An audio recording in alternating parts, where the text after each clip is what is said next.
મુંબઈમાં કહ્યું હતું, ખબરદાર થઈને એકાદશી કરવી.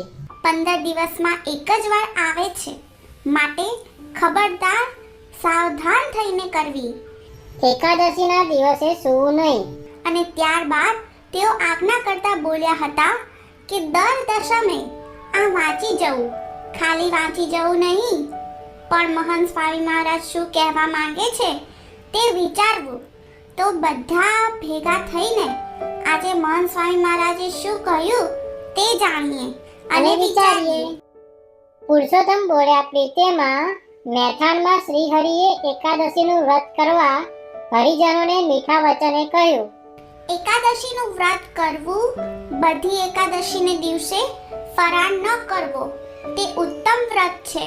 તેમાં પણ દેવ પડી, દેવ ઉઠી અને જળજીરની એ 3 એકાદશીએ